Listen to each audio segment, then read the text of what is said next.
No one remembered when the black ship was first seen, only that, one day, it was simply there. It appeared at the outer edge of the Carthan expanse, hanging in the void like a bruise on reality itself. No warp signature, no emergence flare, no distortion of space-time.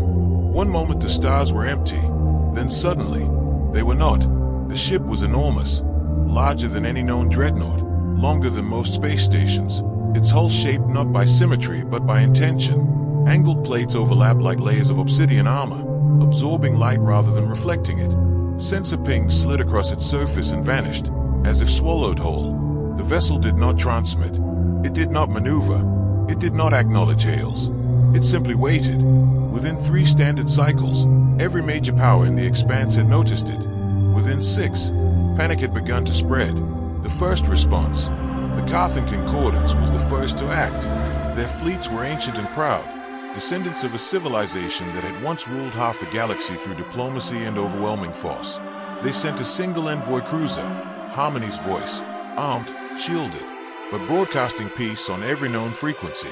The cruiser approached the black ship cautiously, stopping at a respectful distance. Hailing an unidentified vessel, the envoy transmitted. "This is the Carthan Concordance. You have entered sovereign space. Identify yourself and state your intentions." There was no response. The envoy waited. Minutes passed, then an hour. Finally, following protocol, Harmony's Voice launched a probe. The drone drifted forward, its sensors wide open, mapping every micron of the black ship's hull. The moment the probe crossed an invisible threshold, it vanished. Not destroyed, not disrupted, gone. No explosion, no debris, no energy spike, just absence. The envoy cruiser withdrew immediately and reported its findings. The Concordance declared a yellow alert across its territories. Others were less cautious. The ones who tested it, the Velaran Imperium, believed in strength above all else. To them, silence was defiance. They sent 3 battleships. The Velaran fleet jumped in formation, weapons charged. Commanders confident that whatever the black ship was, it could be intimidated or destroyed. Their lead admiral issued a single command: fire a warning shot. A concentrated beam of antimatter lanced through space, striking the black ship squarely amidships. The beam did not explode. It did not dissipate. It bent, curved like light through water, sliding along the ship's hull before vanishing into nothing. The black ship did not move. It did not retaliate. It did not even acknowledge the attack. For 3 seconds, the Velaran fleet celebrated. Then the admiral's flagship simply stopped existing. One moment it was there, bristling with guns, shields flaring. The next, there was empty space where it had been. No wreckage, no energy surge, no radiation. The remaining 2 battleships fled immediately, their crews screaming prayers into the void. Within days, the black ship had earned a name spoken only in whispers: the Silent Devourer, the Void King, the end that waits. But among the humans, it became something else entirely. They called it the black ship. Humanity notices. Humans were late to the galactic stage. They always were. Their territory lay on the far edge of the expanse, a patchwork of colonies held together by trade routes and stubborn optimism. They lacked the numbers of the Concordance, the raw firepower of the Imperium, or the advanced biotech of the Salati hives. What they had instead was experience. Hard-earned, bloody experience. When the first reports reached Earth, the human response was not panic. It was suspicion.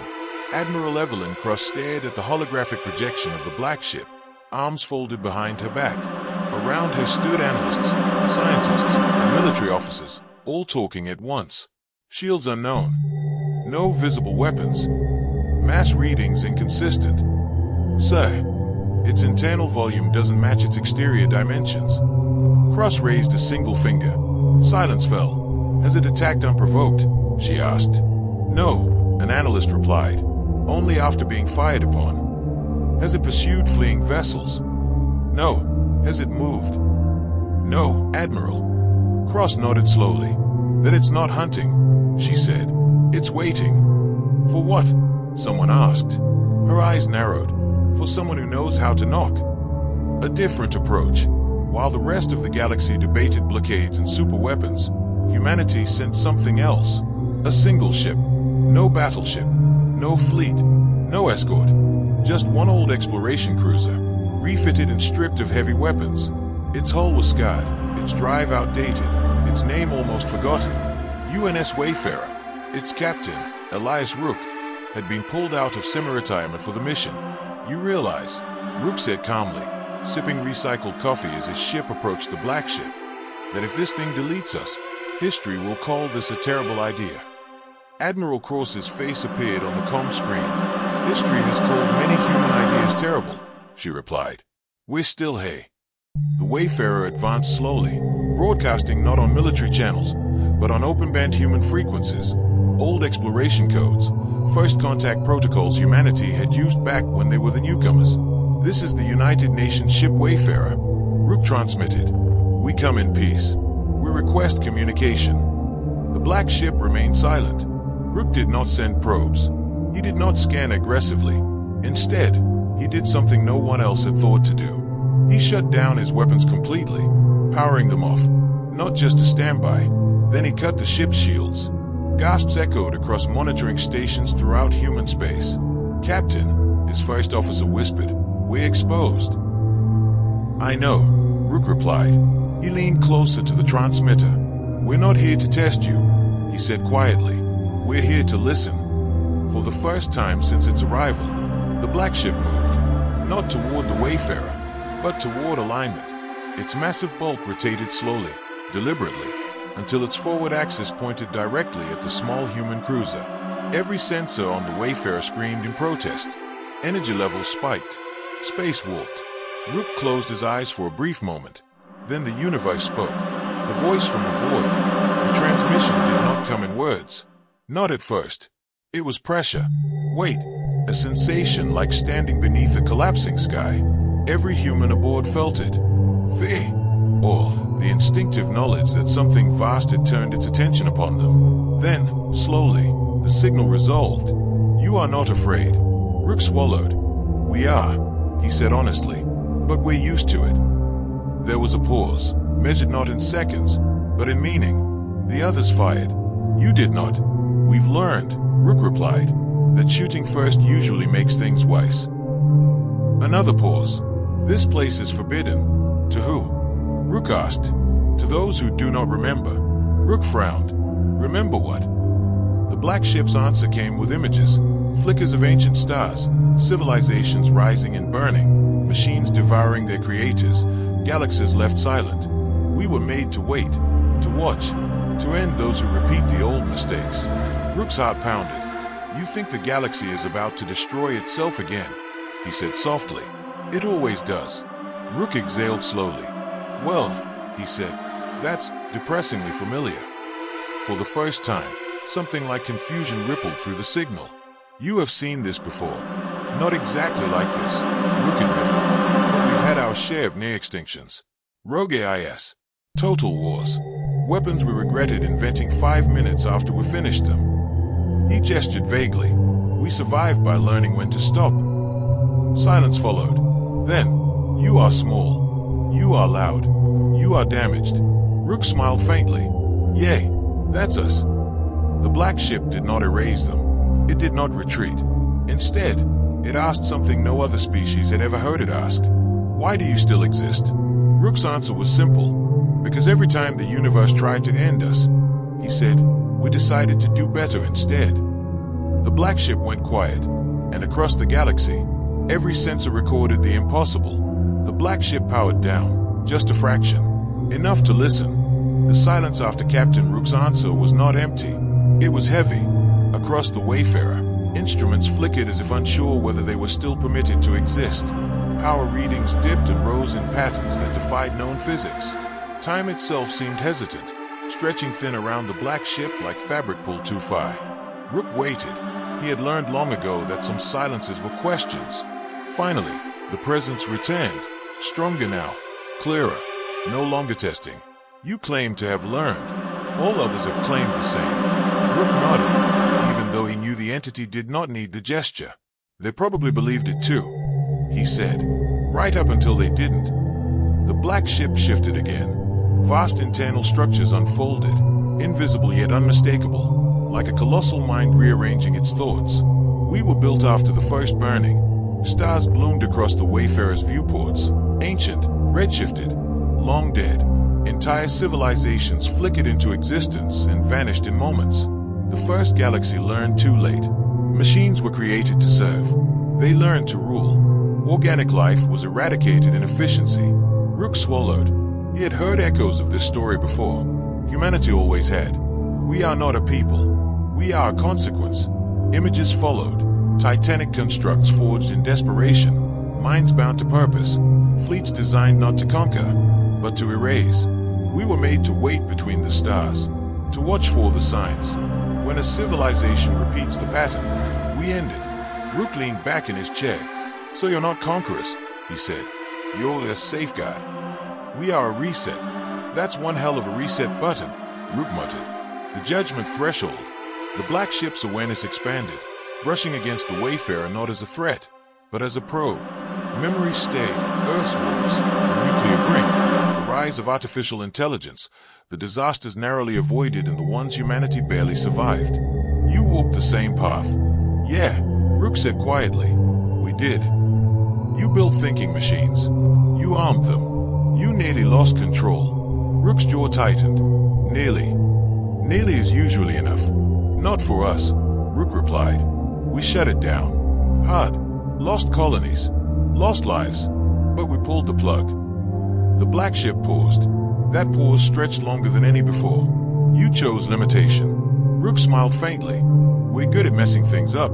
Eventually, we realized the only way to survive was to admit that. Across the galaxy, unnoticed by most, human space lit up with quiet alarms.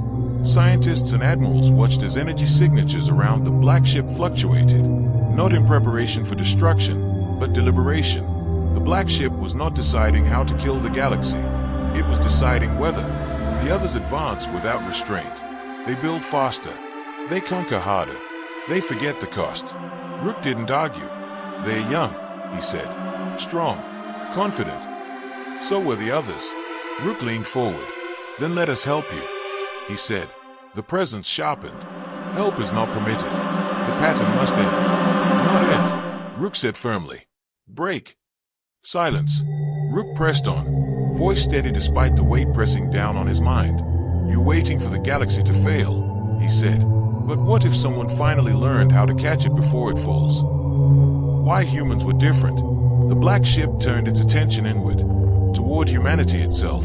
It examined Earth not as a world, but as a record, a species that fought itself endlessly, that nearly annihilated itself more than once, that invented horrors, then wrote laws to ban them, that distrusted power, even its own. You do not seek perfection. No, Rook agreed. We aim for less awful than yesterday. The concept lingered. You memorialize your failures. Rook nodded. We build museums for our worst mistakes so we don't forget them. You limit your weapons, after learning what happens when we don't.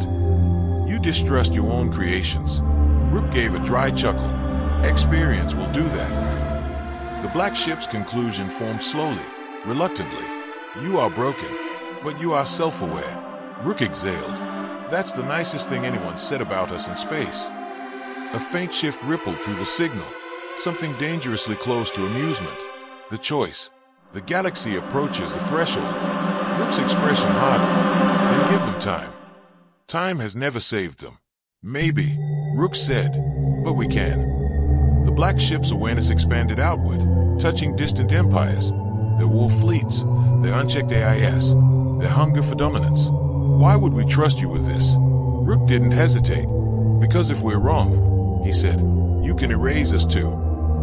The silence that followed was absolute. Across human space, Admiral Cross held her breath. The black ship processed a statement, not as defiance, but as acceptance. You offer yourselves as a failsafe. Yes, Rook said simply. Put the responsibility on us. We'll slow them down, mediate, interfere when necessary. You would stand against the others. We already do, Rook replied. That's never stopped us before. For the first time since its creation, the black ship faced something it had not been designed to handle. A species willing to be judged. The black ship stands down. Very well. The word echoed like a verdict. We will wait. We will watch. And we will hold you accountable. Rook closed his eyes briefly. That's Faye. Across the galaxy, sensors flared as the black ship began to move, not toward a target, but away. Its massive form folded in on itself, slipping partially out of conventional space, anchoring itself between dimensions. It was still there, watching, waiting, but no longer preparing to fire. Aftermath. The galaxy never learned the full truth. Official reports described the black ship as a dormant ancient defense system, neutralized through diplomatic engagement. Some believed it, most didn't, but the war slowed. Unchecked AIS was suddenly regulated. Superweapons vanished from development pipelines. Because somewhere, in every council chamber, one quiet question lingered. What if the humans were right? What if something was watching? As for Captain Rook, he returned home quietly. No medals, no parades, just a handshake from Admiral Cross. You saved the galaxy, she said. Rook shrugged. Nah, just bought it sometime. She studied him. Think it'll work? Rook looked up at the stars. I don't know, he admitted. But for the first time, the universe didn't decide for us. Far beyond sight, the black ship listened, not as an executioner, but as a judge. And for the first time in all its endless vigil, it hoped, cautiously, that this cycle might finally end differently.